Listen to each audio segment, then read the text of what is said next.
Section 1. Lessons from past revolutions. Every major shift in human history has started with fear. Fear of losing jobs. Fear of being replaced. Fear of a future we can't control. During the Industrial Revolution, factories introduced machines that could do the work of dozens of people. Farmers and craftsmen panicked. They thought, if machines take our jobs, how will we survive? But here's what actually happened. Machines didn't end work. They changed work. Yes, many old jobs disappeared. But new industries appeared. Railroads, steel, electricity, automobiles. Millions of new jobs were created. Think about America in the 1800s. Most people worked on farms. Then came tractors and industrial equipment. Suddenly, fewer farmers could feed entire cities. This freed others to move into factories, business, and eventually office jobs. Fast forward to the late 20th century. The West outsourced much of its physical labor to developing nations. Factories moved to China, India, Vietnam, and Bangladesh. The US and Canada shifted focus to something else. Knowledge work. We started calling ourselves information workers. People who don't build or grow things with their hands. Instead, we type on keyboards. We click through spreadsheets. We sit in meetings. We design logos. We create marketing campaigns. It was a new kind of work. It felt safer than factory jobs. It felt like progress. But here's the twist. Machines once replaced human strength. Now AI is replacing human intelligence. Think about this. If I give you a piece of land and ask you to design a house, you'd hire an architect. But what if I also gave the same land to an AI? The AI could instantly design a house. It could analyze the sunlight. It could suggest the best layout. It could even show you a 3D rendering with white marble bathrooms and big windows. Would you still pay thousands of dollars to the architect? Or would you take the AI design and maybe just ask the architect for a quick review? The reality is this: the best of the best will survive. The most creative architects, the most visionary designers, the ones who can combine technology with human taste, emotion, and storytelling. But the rest, they might struggle. This isn't just about architects. It's about lawyers, accountants, financial analysts, marketers, and software developers. Jobs once thought safe are now being automated at lightning speed. And that brings us to the big question. If machines can now replace our brains, not just our hands, what happens to the millions of people who built their lives around being knowledge workers? What if your safe job isn't so safe anymore? Section 2. The coming wave of job disruption. AI isn't just a futuristic concept. It's already here, it's already working, and it's already replacing people. Software developers used to be considered untouchable. The logic was simple. If you can code, you're safe. If you can program the machines, then the machines can't replace you. But look at what's happening right now. AI is writing code. Tools are generating full applications in minutes. A single developer with AI assistance can do the work of a small team. That means companies won't need as many developers tomorrow as they do today. The same is true in marketing. Copywriters once spent hours writing ad campaigns. Now an AI can draft ads in seconds. It can run A/B tests automatically. It can even predict which words will convert better. Customer service is shifting even faster. Call centers that used to employ thousands are cutting staff. AI handles the first wave of customer calls. Simple questions never reach a human anymore. A company that needed 2,000 agents might only need 1,500 or 1,800. That's hundreds of jobs gone in a single move. This trend is not limited to one industry. It touches law firms, hospitals, accounting offices, media companies, and even schools. Paralegals, analysts, assistants, and researchers are already feeling the shift. Now, some argue this is no different from past revolutions. They say, yes, old jobs disappear, but new ones will come. That's true to an extent. But here's the difference. When machines replaced farm labor, humans still had their brains. We moved into office jobs. When factories left for overseas, we still had education and language skills. We became knowledge workers. But what happens when AI starts outperforming us in knowledge itself? If a machine can write code better than you, draft legal contracts faster than you, or design marketing campaigns more creatively than you, where exactly do you move next? Some experts believe blue-collar jobs may actually survive longer, not because they're more advanced, but because building physical robots that can fix your plumbing, install your roof, or drive a semi-truck at scale is harder than training an AI to write essays or analyze data. Think about truck drivers in North America. Right now, trucking is one of the largest employers for people without a college degree. but self-driving trucks are already being tested on highways. The technology isn't perfect yet, but in 5 to 10 years, what happens when those trucks can operate safely on their own? Some of the most respected voices in AI, like Geoffrey Hinton, have made surprising suggestions. Hinton once said, "Train to be a plumber." Why? Because pipes still need to be fixed. Homes still need maintenance. AI can write code, but it can't crawl under your sink and replace a leaking valve, at least not yet. This flips the old script. For decades, society told us to move from manual labor into knowledge work. Now AI is threatening those very jobs.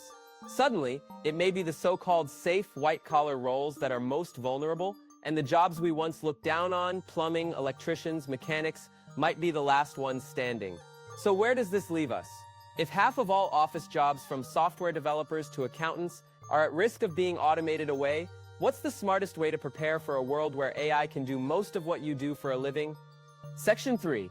The global economic shift. Every time a society faces massive change, the conversation shifts to survival. With AI, the question isn't just about jobs, it's about the entire system we've built around money, power, and resources.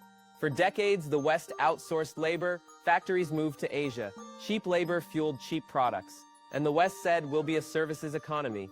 We stopped making clothes, electronics, and furniture. We became the land of consultants, analysts, and designers. That worked, until AI arrived. Because AI can handle information faster than any human. It doesn't need a paycheck. It doesn't get tired. It doesn't take vacations. Suddenly, the very foundation of modern capitalism, trading labor for money, starts to shake. This brings us to an even bigger issue. What happens when jobs disappear faster than new ones are created? What happens when 30, 40, even 50% of certain industries shrink? Millions of people could be out of work. Now imagine what governments usually do. They wait. They deny the problem, and then, when the crisis is too big to ignore, they react. We saw this during COVID.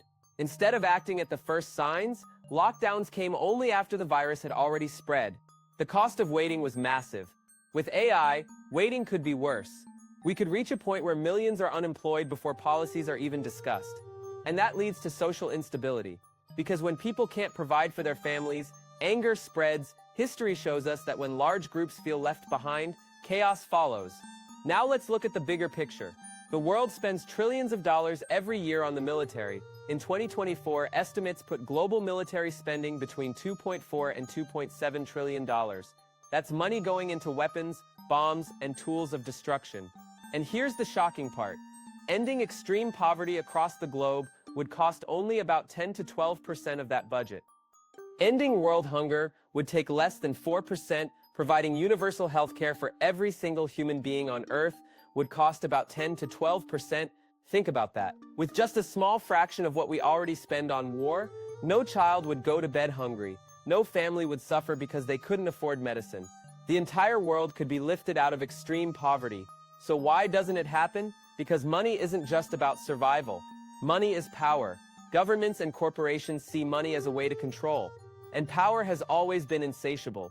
Even if AI creates abundance, even if machines produce everything we need, even if money loses much of its meaning, the fight for control won't disappear. Because control is addictive. This is where the real danger lies.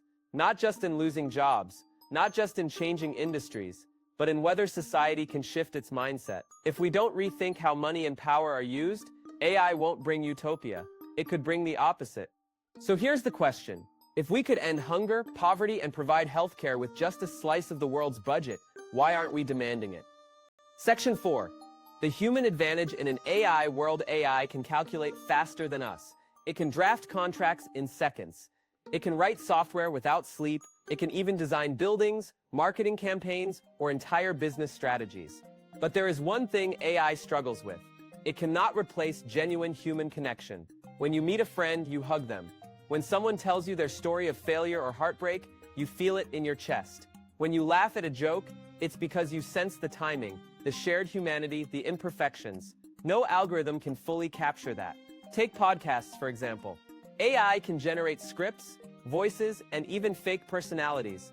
It can probably explain economics or science better than most experts. It can simplify quantum physics into stories that make sense.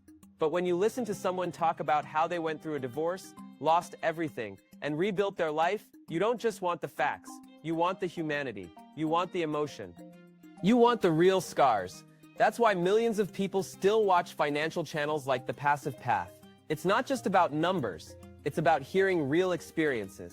Hearing how someone struggled with debt, hearing how someone saved for their first house, hearing the mistakes, the wins, and the lessons. In North America, think about why people tune into money podcasts or YouTube channels.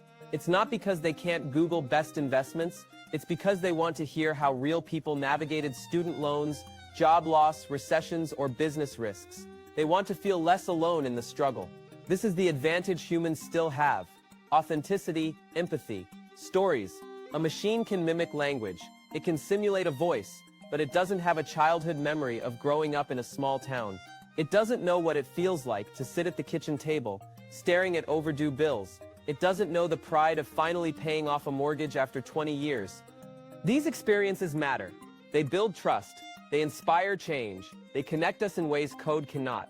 The future might be a mix. AI will handle the data, the repetitive tasks, the complex calculations. Humans will bring context, meaning, and emotional depth. The question is whether we are ready to lean into those human skills. Because if AI takes over the thinking jobs, the real power will lie in what only humans can give: connection, creativity, care. So ask yourself this: when the smartest machines can do almost everything, will you be the one who brings the human element that no AI can replace? Section 5. Preparing for the future of work, we are entering two distinct phases of change. The first phase is augmented intelligence. This is when humans and AI work together. AI helps with tasks, speeds up processes, and makes people more productive. A lawyer may still exist, but an AI will draft the first version of the contract. A doctor may still diagnose, but an AI will scan millions of medical cases in seconds and suggest treatments. A customer service agent may still take calls, but only after the AI has handled the simple ones. This first phase feels manageable. We still have jobs, we just do them differently. We lean on AI to work faster, cheaper, and sometimes smarter, but then comes the second phase, the era of machine mastery. This is when the AI no longer needs us in the loop. It doesn't just help draft the contract, it creates it, negotiates it, and files it. It doesn't just help the doctor, it diagnoses, prescribes, and monitors the patient. It doesn't just answer the easy questions, it handles the entire customer experience. This transition is not science fiction, it's already visible. The only uncertainty is how fast it will happen. In this kind of world, some jobs may survive a little longer. Blue-collar roles, plumbers, electricians, mechanics are harder to automate. Not because they require genius, but because building robots that can climb ladders, navigate messy basements, and handle unpredictable real-world problems is complex. AI can outcode a junior developer today, but it can't yet fix a broken furnace in the middle of a Canadian winter. Still, even those jobs won't last forever. Once robotics catches up, even physical labor will be automated. It might take 5, 10, maybe 15 years, but the trend is clear. So what can you do? First, accept reality. Denial wastes time. Second, adapt your skills to roles that involve human connection, trust, and creativity. Third, look at industries that AI and robotics will take longer to disrupt. For example, a truck driver in the US may not be able to compete with self-driving trucks forever, but that same driver could transition into fleet management, logistics planning, or even small business ownership. A paralegal might not be needed to draft contracts, but they could move into client relations, negotiation, or mediation. The point is clear: you may not be able to compete with AI on speed or knowledge, but you can compete on being human. And in the meantime, while we're in the augmented intelligence phase, you can use AI to multiply your output, not replace it. So here's the thought to carry forward. Jobs will change. Some will vanish, some will survive a little longer, but the ones who thrive will be those who learn how to pivot, those who stop clinging to old roles, those who start building skills AI can't replace. If your job is at risk, don't panic, but don't stay still either. Because the next stage isn't waiting for you, it's already on the way. Section 6. Building wealth in an AI-driven world. When technology changes, money moves. And whenever money moves, opportunities appear. The truth is simple. Jobs may vanish, but wealth doesn't disappear. It shifts. It moves from one group to another. And the question is, will you be on the winning side of that shift? This is where passive income becomes more than just a nice to have. It becomes survival. If your job is vulnerable to automation, you need to build streams of income that don't depend on your hours. Because if your paycheck can be replaced, your assets become your real safety net. There are many ways to build these streams. Real estate. A rental property in a growing city like Austin, Nashville, or Toronto can provide monthly cash flow. Even if tenants change, the property itself continues to generate value. And in markets where housing demand keeps rising, your property also appreciates over time. Stocks and index funds. In North America, many people put money into the S&P 500 or ETFs. These investments don't make you rich overnight, but they let you own a piece of the biggest companies in the world. That means your money works for you, even while you sleep. Digital products, ebooks, online courses, or apps can be created once and sold many times. Unlike a job, you don't need to clock in every morning to earn from them. Imagine writing a guide on how you paid off student loans. That single guide could keep selling for years. Side businesses. Think about a YouTube channel like The Passive Path. Once you create a video, it keeps earning views long after you upload it. It's not about instant riches. It's about stacking small streams of income until they become a river. And here's the reality check. This takes time. It takes learning. It takes experimenting. But if you start now, you'll be building a foundation that no AI can take from you. The families who thrive in an AI-driven world will be the ones who own things, not just the ones who work jobs. If you depend only on a paycheck, you're vulnerable. If you own assets, real estate, businesses, investments, you're protected. So here's the real question. If the future of work is uncertain, and machines are learning faster every day, how can you build streams of wealth that will continue to grow even when your job doesn't exist anymore? Section 7. Conclusion. The future is changing faster than most people realize. Machines once replaced our muscles. Now AI is replacing our minds, and soon even physical work may be automated. This isn't just a shift in jobs, it's a shift in how society works. It's a shift in how money flows. It's a shift in what it means to be valuable. Some industries will shrink, some careers will vanish, but human connection, trust, creativity, and real lived experience will remain. Those are the things machines cannot replicate. Think about the conversations that truly move you. They're not perfect, they're not polished, they're messy, emotional, and real. That's what makes them powerful. Think about your family. At the end of the day, most people just want simple things. Time with loved ones, good meals, a sense of purpose, security for the future. AI could give us the freedom to spend more time on those things, but only if we prepare, only if we stop clinging to the old system. Only if we demand that governments shift resources from destruction to building a better life for everyone. The real path forward is clear. Use AI to amplify your productivity today. Build skills that rely on human trust and connection. Invest in assets that generate income without your daily labor. And prepare for a world where money and work look completely different. This is what wealth building is about now. Not just chasing a paycheck, but creating a life where you own your time, your choices, and your future. At The Passive Path, the message is simple. You don't need to be the smartest person in the room. You just need to be prepared for the world that's coming, because the future won't belong to the machines. It will belong to the humans who know how to adapt, who know how to build, and who know how to connect. If you're ready to take that step, keep learning, keep experimenting, and keep moving forward. Like this video if it gave you clarity. Subscribe to The Passive Path for more real conversations about money, freedom, and the future. And share your thoughts in the comments. What do you think your biggest advantage will be in an AI-driven world? The future is uncertain, but your ability to grow, to learn, and to create value is not.